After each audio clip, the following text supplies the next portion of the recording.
నమస్తే, నేను Sreeja, tarot card reader, crystal healer and manifestation coach. ఈ ఎపిసోడ్స్ లో మనం అన్ని జోడియాక్ సైన్స్ కి ఎలా ఉండబోతుందో టారో కార్డ్ ప్రెడిక్షన్స్ ద్వారా తెలుసుకుందాం. అలాగే మీలో ఎవరికన్నా టారో కార్డ్ రీడింగ్ కోర్స్ కానివ్వండి, క్రిస్టల్ హీలింగ్ కానివ్వండి, లెర్నింగ్ అబౌట్ క్రిస్టల్స్ అంటే క్రిస్టల్స్ గురించి వాటి పర్పస్ ఏంటి, అంటే మనకున్న పర్పస్ కి డిఫరెంట్ టైప్స్ ఆఫ్ క్రిస్టల్స్ ని ఎలా యూజ్ చేయాలి, జెన్యూన్ క్రిస్టల్స్ ని అలాగే ఫేక్ క్రిస్టల్స్ ని ఎలా ఐడెంటిఫై చేయాలి, ఇలా లెర్నింగ్ అబౌట్ క్రిస్టల్ అలాగే క్రిస్టల్ హీలింగ్ మేనిఫెస్టేషన్ కి సంబంధించిన కోర్స్ గురించి కానివ్వండి, ఏదైనా డీటెయిల్స్ కావాలనుకుంటే స్క్రీన్ మీద కనిపిస్తున్న నెంబర్స్ కి కాల్ చేసి ఎంక్వైరీ చేయొచ్చు. అలాగే మీలో ఎవరికైనా gem stone suggestion, crystal suggestion, original gem stones and crystals ఎవరికైనా కావాలి అనుకుంటే కూడా సేమ్ ఇదే నంబర్స్ మీద సంప్రదించవచ్చు.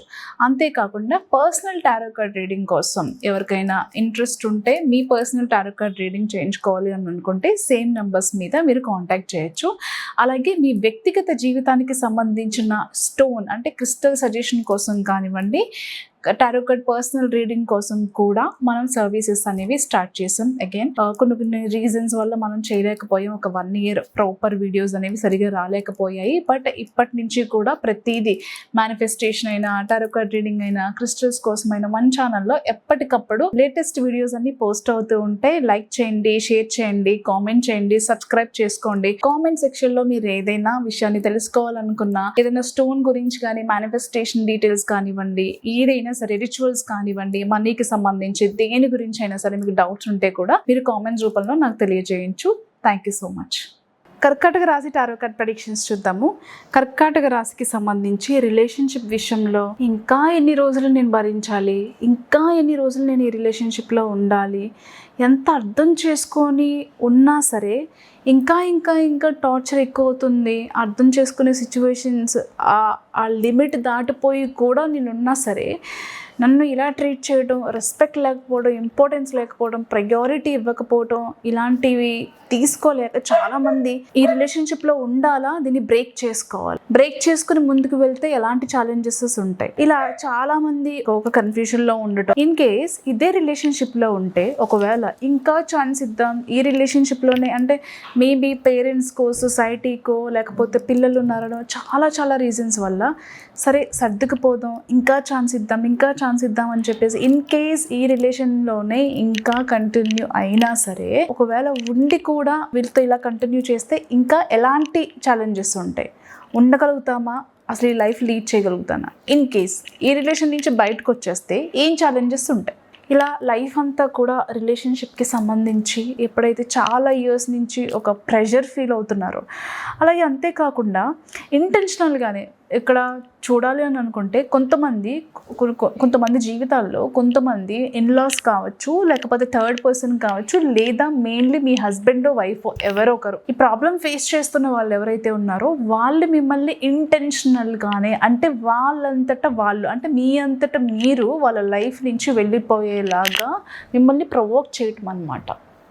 ఒక మార్పు అనేది కొన్ని సంవత్సరాల నుంచి రావట్లేదు అని అంటే ఇంటెన్షనల్గానే వాళ్ళు వద్దు అనుకుంటే మేబీ వాళ్ళే డబ్బులు ఇవ్వాల్సి వస్తుంది, భరణం ఇవ్వాల్సి వస్తుంది, మెయింటెనెన్స్ ఇవ్వాల్సి వస్తుంది. కాబట్టి సో మిమ్మల్ని ప్రొవోక్ చేస్తే మీరే మిమ్మల్ని వద్దు అనుకునేలాగా, వాళ్ళని వద్దు అనుకోలాగా మిమ్మల్ని ఇరిటేట్ చేస్తే సో మీరే రిలేషన్ నుంచి బయటకు వస్తారు అనే ఒక స్ట్రాటజీ కూడా అక్కడ ఉంది. కాబట్టి జాగ్రత్తగా, ఎమోషనల్గా కాకుండా ప్రాక్టికల్గా మీరు ఉంటే ఏం చేయగలుగుతారు, బయటకు వస్తే ఏం ఛాలెంజెస్ ఫేస్ చేసి మీరు నిలబడగలుగుతారా లేదా అనే విషయాలు మీ అంతటా మీరు డెసిషన్స్ తీసుకోవడం అనేది, బాగా ఆలోచించడం అనేది, అది కూడా ప్రాక్టికల్గా ఆలోచించడం అనేది చాలా ఇంపార్టెంట్. ఈగోయిస్టిక్ క్లాషెస్ చాలా వస్తాయి యాక్చువల్గా.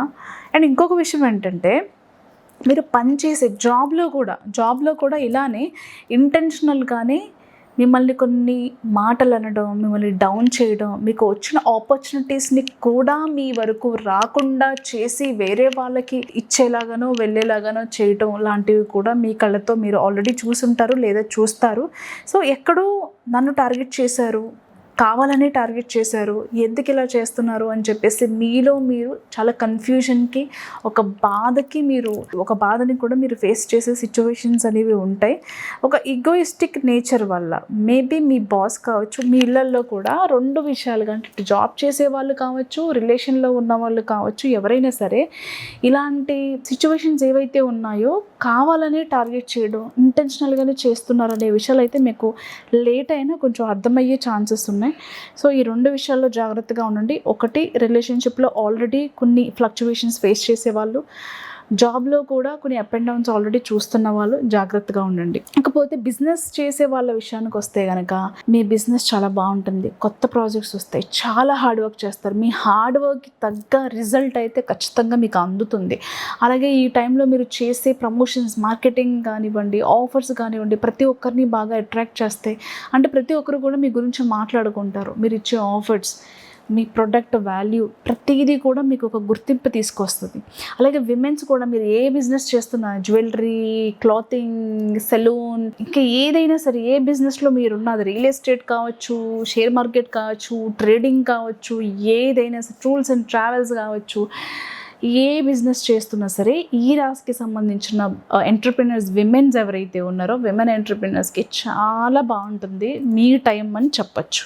అంటే ఒక గుర్తింపు రావడమే కాకుండా ఒక పవర్ఫుల్ బిజినెస్ విమెన్గా ఈ టైంలో బాగా మంచి పేరు వచ్చే అవకాశం ఉంది.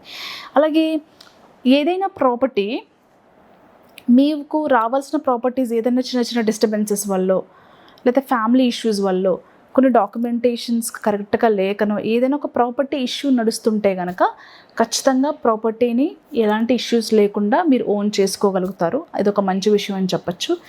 ఎవరైనా సరే డబ్బు సహాయం వేరే వాళ్ళ దగ్గర నుంచి ఆశిస్తున్నట్లయితే కనుక అది కూడా మీకు అందే అవకాశం ఉంది.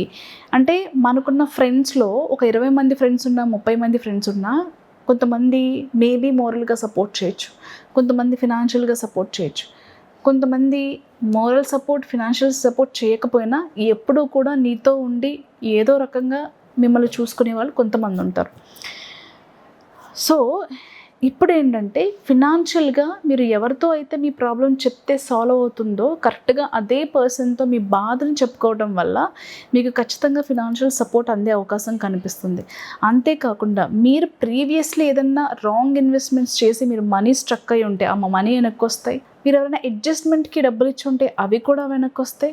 ఎవరైనా బ్యాంక్ లోన్స్ కానివ్వండి, లేకపోతే ప్రైవేట్ లోన్స్ కానివ్వండి, లేకపోతే అడ్జస్ట్మెంట్కి అయినా సరే, బిజినెస్కి సంబంధించి, మీ బిజినెస్ ఎక్స్పాన్షన్కి సంబంధించి, ఏదైనా ప్రాపర్టీకి సంబంధించి మీరు ఒక డబ్బు సహాయం చూస్తున్నట్లయితే కనుక అది కూడా ఈ మంత్లో మీకు అనుకూలంగా ఉండే ఛాన్సెస్ అనేది 100% ఉన్నాయి.